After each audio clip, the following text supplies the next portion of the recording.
now going to move on to our second panel discussion of the morning, Evolution of Space Investments and Robotics.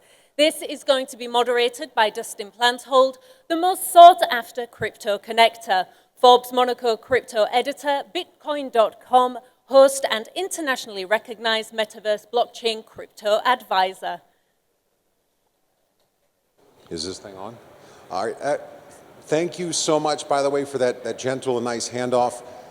So our topic of conversation, before I bring up the panelists, space investments and robotics.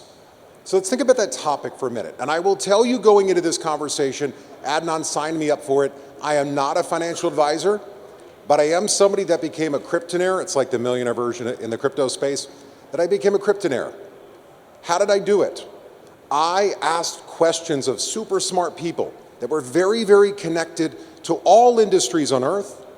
And then I went back and I went to find companies in blockchain and cryptocurrency that I could help give them some counsel and connect them.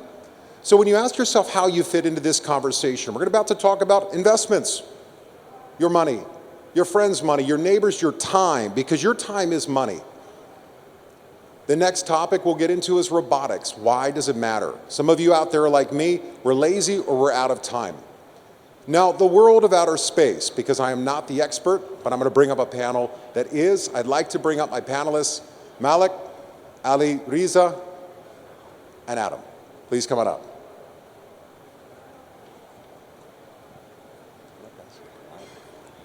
Everybody come on up. Let's go. All right. So we grab the microphone in the middle.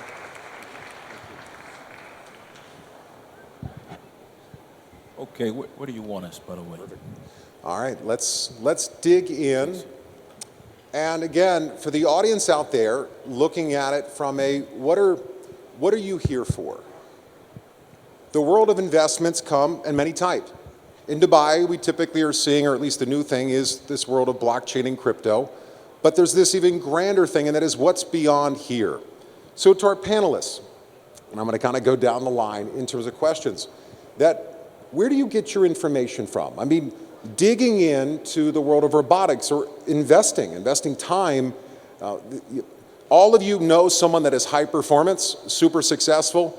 They don't work part-time. They work 80 to 100 hours a week. They go all into it, and they align themselves with mentors of people that they admire. So also kind of go into the people that helped you on your journey to learn more about this. Thank you so much for the invitation and for being here, and thank you to the chairman, Mr. Adnan Noorani, who is an amazing visionary. He's a person also I look up to, and in my activities, and I see how he's envisioning the future, and the same way I see the leaders of the UAE. And this is one of the things that it keeps us going, is to see the future, mitigate the risk of the future, and try to contribute to the future of our next generation. This is one drive that it's driving me every day, is how can I wake up today and make a difference? And my difference, I see it through technologies and through space. So also they call me the space lady or space angel. Kids, they know me as a space angel because it's something I've been doing, and you ask me where you get like the information. Before the information is the drive, which is the most important thing in what we are doing. And we are saying space is difficult, space is harsh. And we've been knowing space in the beginning. It was in the hand of powerful countries, and it started as a space race during the Cold War between the United States and the former Soviet Union. And then it started like seeing a disruption. And this disruption, what we call it today, the new space, which is the race of commercializing space and all the ethos that is coming with from seeing new entrants. And one of the other things I would like to add to what you say is surrounding yourself with mentors. So we've seen people that they were not from the space industry, and they disrupted the space industry. And that's what is something important, bringing other like investors, other players from non-space industry to the space industry, because I'm coming from the legal industry from the beginning, and I am an economist. So this is how, what is important is all that diversity that makes this interesting, and how we see the disruption that space is not as it was seen before, hard and harsh. It's not anymore, and we are making it easier. I love the way you put it. So yesterday, for those who were here, I'm very close to a very well-known astronaut, Buzz Aldrin. So I was just with him on his 92nd birthday, and it goes back to being harsh. I mean, could you imagine being sent up on a mission that maybe many of us would say would have been back then one way, or at least being prepared that this is the one way. Now we're talking about hanging out there for weeks or months, or even at some point years, and traveling around. So coming over to you, like, what is this thing going to look like? And then where do you get your information from? Bad information in, bad information out. That's Colts. All right, let's move on to the next. Actually, I'm a roboticist, so I get solutions from problems. So I look at the problems. From problems, I get the connections, and to solve these problems, we are trying to solve different problems. So for solving these problems, we are getting these kind of connections. So as you all know, artificial intelligence refers to the simulation of human intelligence in machines that are programmed to think like humans and mimic their action. So these robots are doing these type of things. So there are a lot of solutions, but we need to look at the problems. So then I got it, we'll come back around to the question, but I'm going to ask my buddy at the end. So if space is candidly not for everybody, I think we can agree on that, but it is for some, but it is also then for everybody, our heirs, is it not? I mean, when we talk about everybody, at some point in the future, it will be for everybody. So how do we use the time that we have in this, looking at it from either investment of time or to robotics? Why does this matter, you educating yourself, and where do you get your information from? Well, first I'll say thank you for having me. It's really a pleasure to be here. Your Highnesses, Your Excellencies, guests, friends, thank you for joining us and making this event a success. Where I get my information from is two communities. One community I used to serve in was the Defense Industrial Base.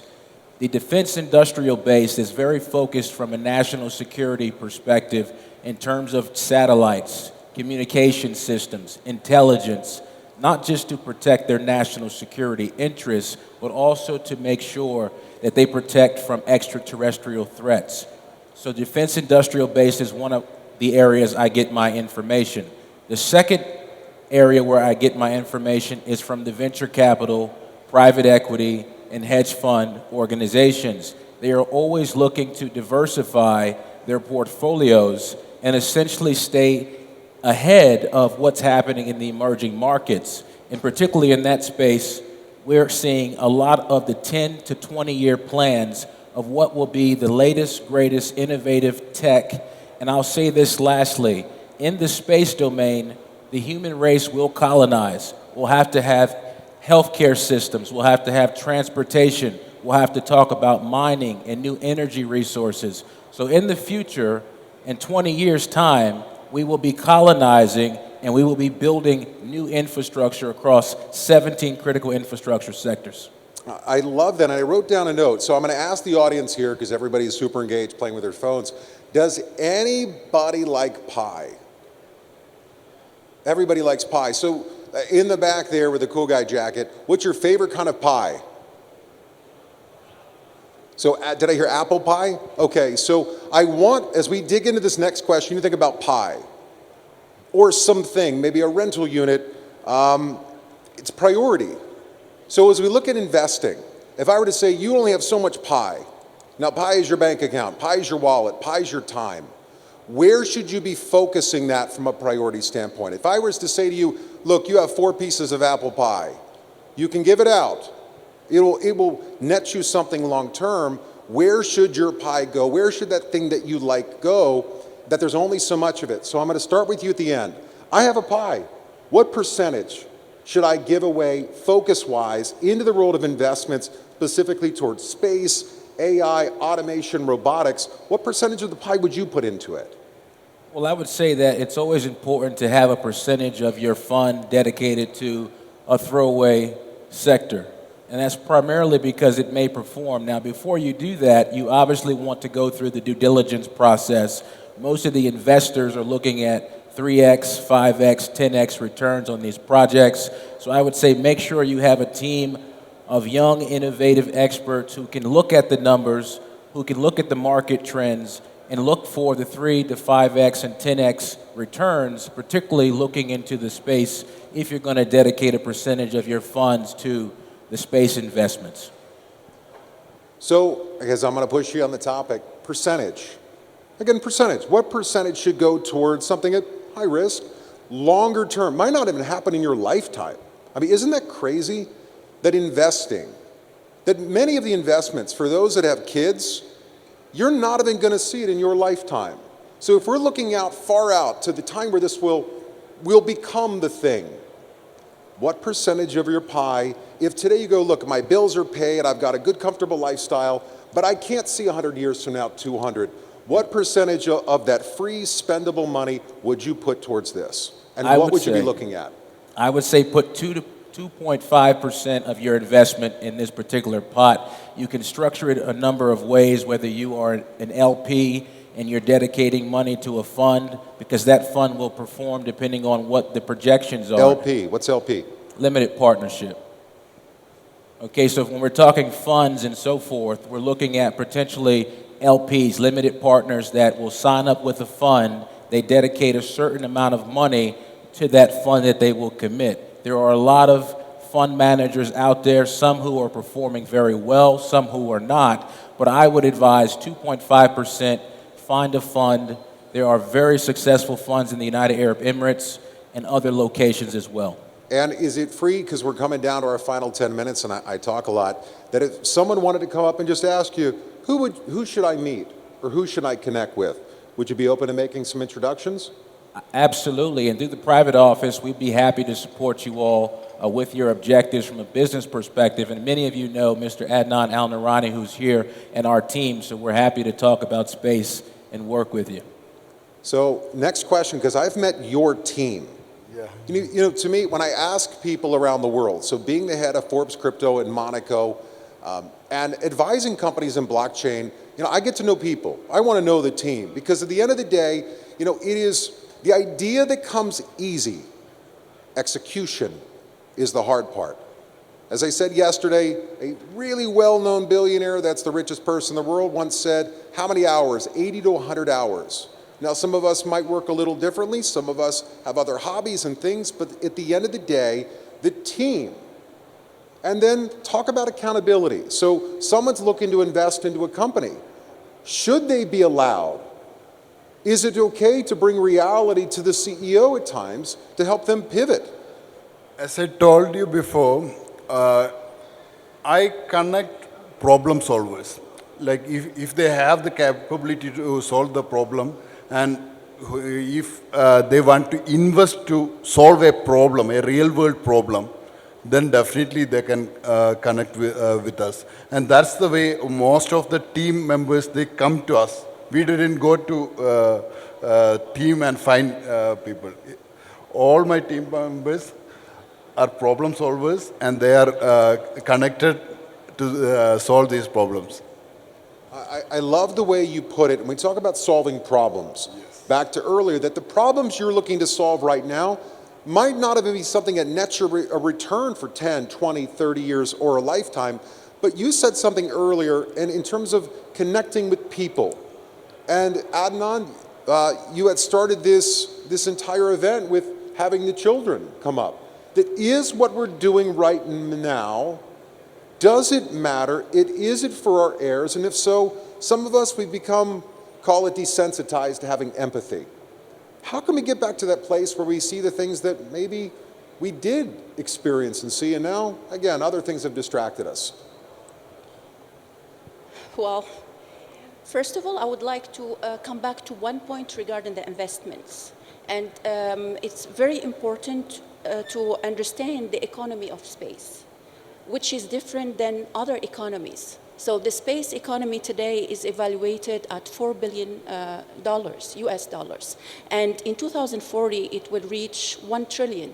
This without counting the quantum technologies input into the space industry, which one thing that I'm working on right now under Vernwell. So I'm bringing quantum technologies from all over the world in order to build an ecosystem in UAE, which is something that is going to change. It's a game changer, and it's a game changer also in terms of powers in the world, in terms of countries who's going to be in power, who is going to lead quantum technologies. And quantum computing is going to change the game in sustainable energy I love and that space. because it solves problems. Exactly. And it's going to be a game changer. So here we go back to the investments in space. When we say investment in space, understanding the economy of space, it's not just like Elon, he's making his Starship and Falcon 9 and so on. It's more than that. It's satellite technologies. It is data, it's a commodity, becoming commodity today. So if you invest in different verticals, the return on investment is going to be faster. It's not going to have the lag of the 10 years that we've been seeing before. And this, I get my data through my practice and through academia also, because I'm a researcher. I'm doing my PhD in international investment law and in commercial space activity and the implication on the national interest and the problem of protecting investors in this kind of let's say, new disrupted sector. So I go back to the empathy into this and how we can see ROI, investments, and how we can see all these kind of things under one thing. It's how to serve the common good and how to serve humanity, that tomorrow, after tomorrow, even if we're not here, I don't think about the investments that I make today, because time is investment. I think about the investment that are going to leave for my children and their grandchildren and the future generation to come. And this is a part of the sustainable development concept, is how to protect the future generation while making the socio-economic development for our existing generation and, of course, the future ones. So I'm now going to dig in, and so for those that know me, I like to go off script. I don't believe that you connect with people in that way. Your Excellency, Your Highness, I would tell you what has touched me the most about this event. It was that it started off with children.